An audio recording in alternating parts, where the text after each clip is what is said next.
It's time for the Northwoods Cooking Show.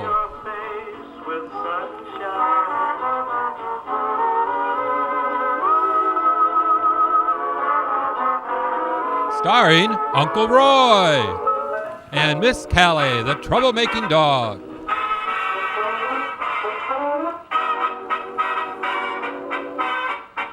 Hello and welcome back to my show. This is the Northwoods Cooking Show and I'm your cook, Uncle Roy. And this is my lovely assistant, Miss Callie. Come here, Callies. Say hello to everybody. Come around over here. Yeah. Just turn around so you can see her. Over here. Not that far. Come here. Come here. Come here. Grow. Ooh, delicious. Ooh, she wants another treat. So today we're going to be making a special treat. We're going to be making a sausage and cheese quiche. We haven't made one of those yet. And this is a very simple recipe I'm going to do. It's kind of like that one Food Network channel where she takes and she has things that are like half made and she just doctors up the little things to make it easier for you. Well, this is the same thing we're going to do. What we're going to do is, instead of making my own pie crust, which you have my recipe for, it's on my, was it 12th episode, I believe, was the apple pie.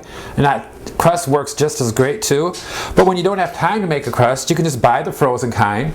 And that's what we have here, is this one pie crust.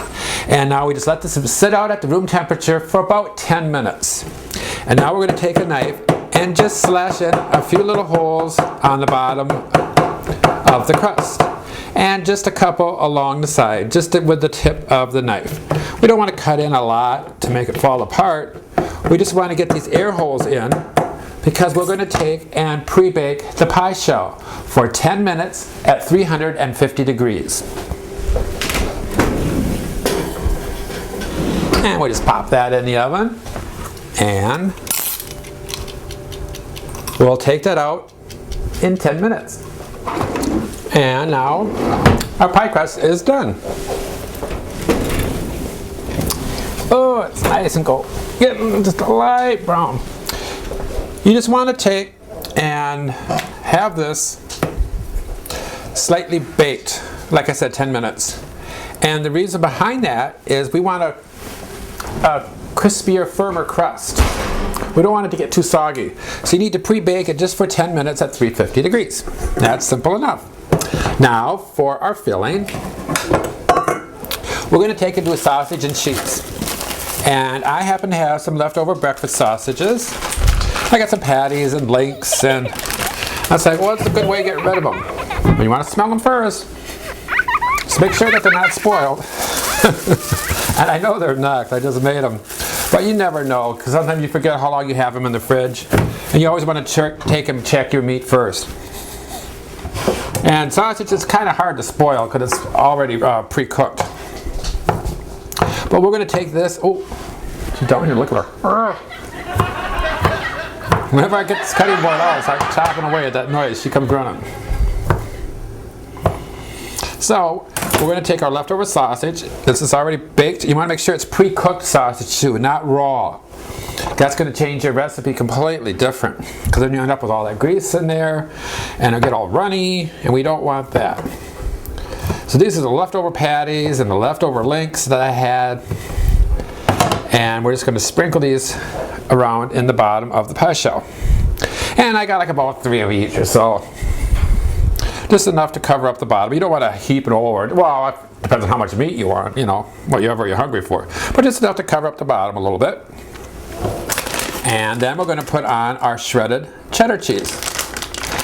So if you buy the sausages that are already pre-cooked, all you have to do is zap them in the microwave for a couple seconds, or about a minute or so, not even that, just to heat them up, because they're already cooked, so we don't want to re-cook them. Just wanted to heat them up so they weren't frozen or anything. So that's easy enough. You got your pie shell, and now we got our pre-cooked sausages. Now I'm just going to sprinkle some cheese. Oh, Joey, I like cheese.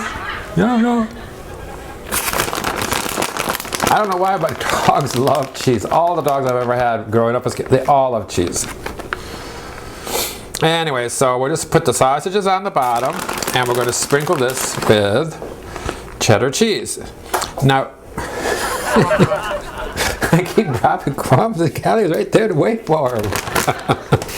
Aren't you? You're not going to let one crumb fall on that floor, are you? No.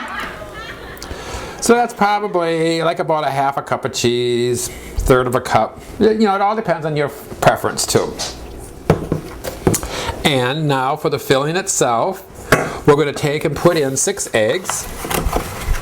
And remember now too, just crack them on the countertop. If you crack them on the edge of the bowl, we're going to end up with eggshells in the batter, and we don't want that. And then I need my wire whisk. And we're going to take and whisk these up. And one of the little secret ingredients in a quiche is nutmeg. Gotta have nutmeg. And you only want to put in a dash, like about 1/8 of a teaspoon to 1/4 teaspoon.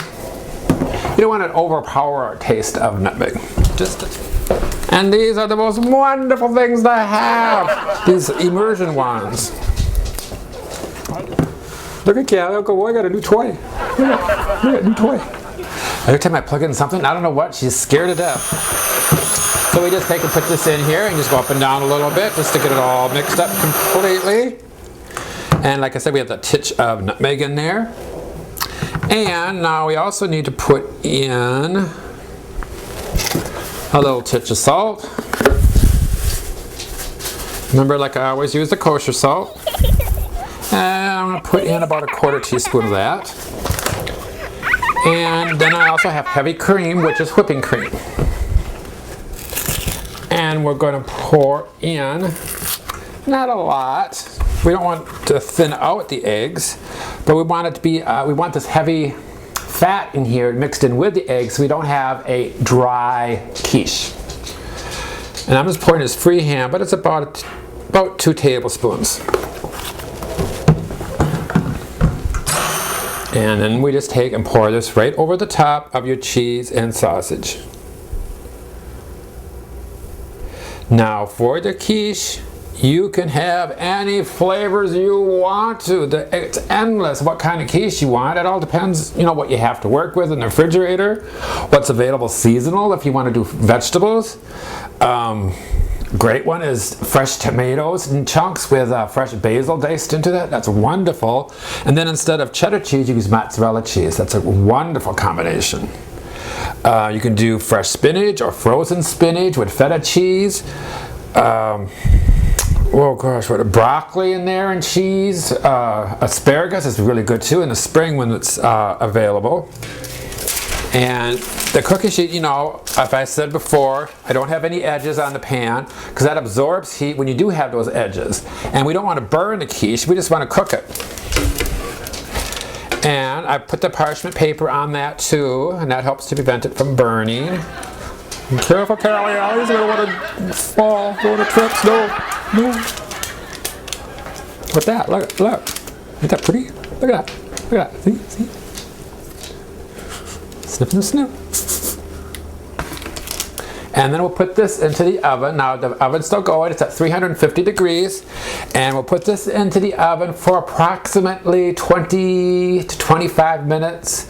And not the toothpick, but with a butter knife. We're going to take and insert a butter knife to see if it's done.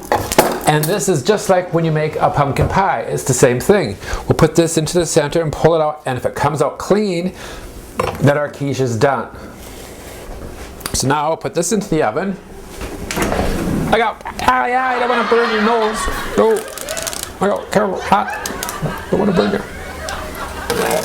She did that once. I think she burnt her nose on the oven door once, and so she's kind of afraid to go near the oven sometimes. Well, I don't blame her.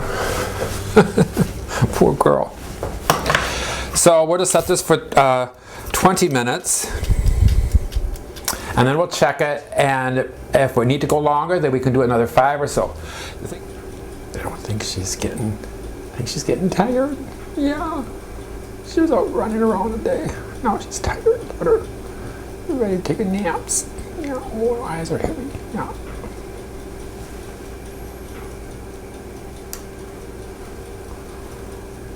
Okay, now we're going to check our quiche. Let's see. I can just touch it with my fingers. I can feel it slightly firm. That looks like a good sign. Poke it in with our knife. And that's coming out clean. All right. Look at it. Turned out really good, Callie. Yeah, it turned out really nice. Now we're going to serve this hot. We want it to cool down first though, just so it can set. And then when you cut into it, it'll cut nice and cleaner cuts. If you cut into it right away now while it's still extremely hot, it'll probably have a tendency to kind of run and bleed and break around. You don't want that. Because you want a nice firm piece. So we're going to let this cool just for a little bit. Also, if you have any leftovers, you can heat this up in the microwave for just 30 seconds about a piece. It heat up really quickly. So while that's cooling, we'll take and cut up some fresh fruit. I'm going to take this apple. Whoa, apples. She's got to have everything that comes off this cutting board, I tell you.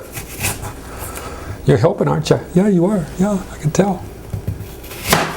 And I was going to cut some wedges out of it, some slices of apple. And we're going to put this around the plate. We'll just plate this up here. And then I got a couple of strawberries too. So make sure you rinse those off, which I did. And then we've got some fresh strawberries here. I like to slice them just a little bit, just for decoration. And another one here, just to make it pretty. And if you can make your plates a little presentable, a little prettier with your garnishments, it makes your dinner so much more enjoyable. It just looks fun, it looks nice, it looks appetizing. It's not just, slammed and slapped onto the plate, like, dinner's ready, let's eat. I remember growing up, oh, birdies. Birdies are hot. Oh, birdies. There go the birdies. It's 5 o'clock. Every time we're taping, you can't hear those during the day. You only can hear them when you're taping, because I never hear that clock go off at all during the day. But anyway, what I was saying now is that, what was I saying? Forgot. What was I saying, Callie? Anyway, you can cut into this. And with these pies, I like to cut mine into 6. 1 pie. That gives you a nice big piece to eat. Whoa, excuse me, girl. Push your way through, Callie. You'll knock me over. What, it's like you want a piece too? Yeah, look at you. Yeah, just beggins. Just beggins. Not feeling like you're starving, girl. All I was going to say was like, that's what it was growing up as kids. Dinner was always at 5 o'clock. Come rain or shine, whatever, blah, blah, blah. We always got off the bus, I don't know, about 3:34. We had to watch some cartoons, and Mom always had dinner ready. 5 o'clock, when Dad got home, it was ready. 5 o'clock. Kind of remind me of that Archie Bunker always used to say that about Edith. He goes, one thing I tell you about Edith's cooking, ready or not, it's always, or done or not, it's always ready at 5 o'clock. He used to say that all the time. And then there's that for our quiche. And we'll slide this back over.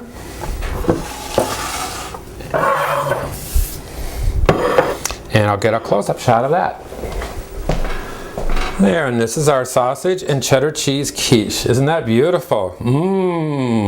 Can't wait to bite into that, Callie, can you?